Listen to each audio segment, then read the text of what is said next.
किसान साथियों नमस्कार। स्वागत है आपका अपने YouTube चैनल नेचुरल फार्मिंग में। मैं रामेश्वर करीर आज अपने गाजर के बीज के फार्म पर हूँ।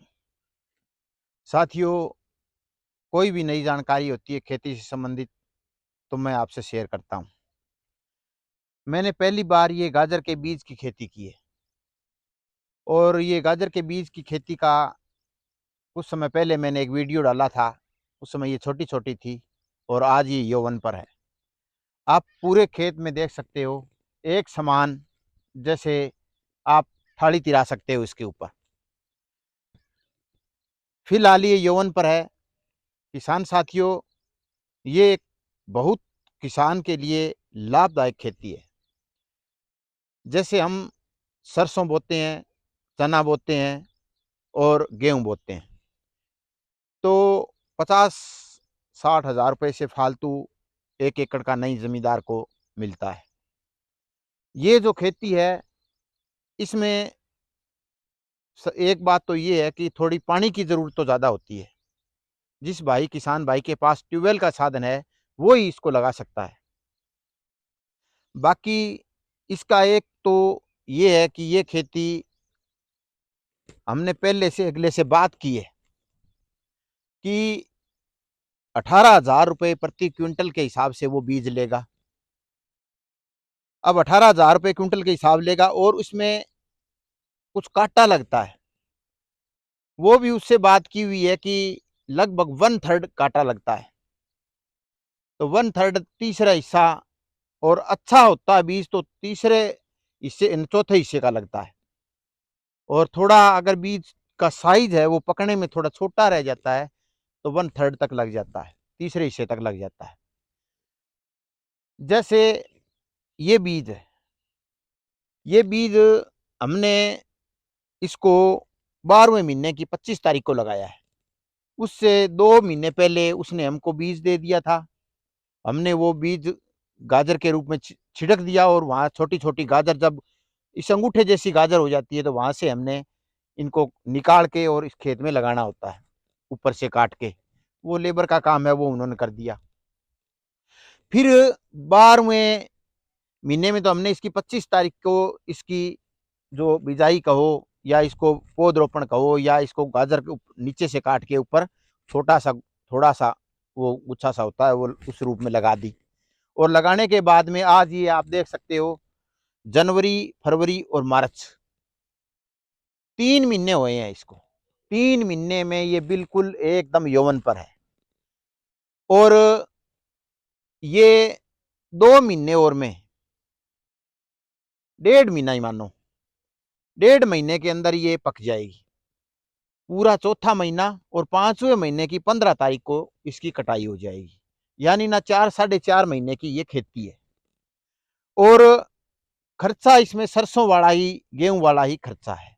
वो ही 20-30 किलो डीएपी वो देते हैं नीचे, 30 किलो डीएपी डाल दी। अगर आप छांटे के रूप में डालते हो तो आप आधा कट्टा डाल दो, मैक्सिमम 1 कट्टे तक डाल सकते हो।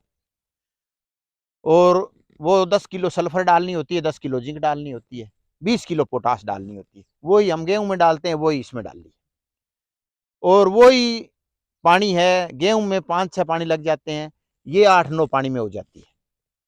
2-3 पानी फालतू लगते हैं। वैसे इसमें ये आराम है कि जैसे हम गेहूं बो देते हैं तो गेहूं बोने में तो हमें 11वें महीने से शुरू कर देते हैं। उस टाइम हम पे थोड़ा सरसों बोने का भी दबाव रहता है, चने बोने का भी दबाव रहता है। इसकी बिजाई है वो 12वें महीने लास्ट में, लास्ट 12वें महीने में होती है, जनवरी तक। तो उस टाइम पानी खाली हो जाता है किसान के पास, तो एक बेनिफिट वो भी है। तो वो गाजर बीज की खेती वो किसान कर सकते हैं जिन किसानों के पास पानी पर्याप्त मात्रा में है और जिनके पास, मेरा कहने का मतलब है कि ज्यादा मेहनत की जरूरत नहीं। वो किसान इसकी खेती कर सकते हैं जिनके पास घर के ट्यूबवेल के साधन हो, नहर पे आश्रित हो, मौके में नहर थम जाए, जैसे अब बंद हो गई है, नहर की बंदी आ गई है 1 महीने की, तो किसान की फसल खराब हो सकती है। बिना ट्यूबवेल के साधन के कोई भी किसान इसकी खेती का रिस्क ना ले। बाकी तो ये एक लॉटरी जैसा सिस्टम है। जैसे उन्होंने हमारे 18,000 पिछली बार मेरे एक किसान साथी ने बोई थी, उसके ये 12 क्विंटल हुई है और 3 क्विंटल का उसके काटा लगा, 9 क्विंटल के उसको पैसे मिले, 1,60,000 रुपये प्रति एकड़ के हिसाब से हुआ, और खर्चा सरसों वाला और वही है। तो ये समझो 3 फसल हो गई। अगर पूरे साल में एक फसल भी होती है तो भी किसान को इसमें नुकसान नहीं है। और किसी भी स्थिति में कोई, जैसे चौथे अभी ये महीना अगला, ये थोड़ा रिस्क का महीना है इसके लिए। चौथे महीने में एक बार वो थोड़ा मौसम खराब सा होता है, अगर कुछ तूफान वगैरह आ जाए तो भी ये गेहूं और चने और सरसों से ज्यादा होगी। अगर ये अच्छी होती है तो ये मान के चलो कि 10-12 क्विंटल तक निकल जाती है। 2-3 क्विंटल का काटा लगे तो भी 8-9 क्विंटल के किसान को पैसे मिल जाते हैं, तो भी 1.25 लाख रुपए आराम से प्राप्त हो जाते हैं। और कौन सी ऐसी फसल है जिसमें 1.25 लाख रुपए प्राप्त होते हैं? तो ये इसमें ना कोई ज्यादा निराई उड़ाई का, हमने तो एक कस्सी निकाली थी थोड़ी थोड़ी, वो भी बड़ा बड़ा घास था वो काटा था हमने, तो त्रिफाड़ी भी नहीं निकाली, ना कोई इसमें मशीन निकाली, ना कोई ड्रिल निकाली, ना कोई किसी प्रकार की हमने कोई मेहनत नहीं की है ज्यादा। फसल बहुत अच्छी है, जो भी देखने आता है वो कहता है कि बहुत अच्छी फसल है। तो किसान साथियों, मैं आपसे यही कहना चाहता हूं कि अगर कोई व्यक्ति गाजर बीज की खेती और इसका जो निचोड़ है करना चाहे तो मैं उसको उसके बारे में पूरी डिटेल से सारी बात बता सकता हूं। और जल्द ही इसकी जो आगे आगे इसकी स्थिति रहेगी उनकी वीडियो आपके वीडियो के माध्यम से मैं आपको बताता रहूंगा। ये जो खेती है ये किसान के लिए फायदे का सौदा है। ठीक है किसान साथियों, मैं अपनी वाणी को विराम देता हूँ।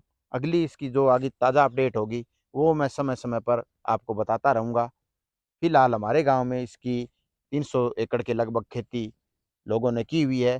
पिछली साल 150 एकड़ में थी, उससे पहले पिछले साल थी वो 20-30 एकड़ थी। तो ये धीरे धीरे लोगों का रुझान इस तरफ बढ़ रहा है, हमें तो ये अच्छी लगती है। और इसके जो निकलने के बाद में जो रिजल्ट होगा वो मैं आपको बता दूंगा। फाइनल रिजल्ट की ये इसकी पैदावार रही है। ठीक है किसान साथियों, नमस्कार, जय हिंद।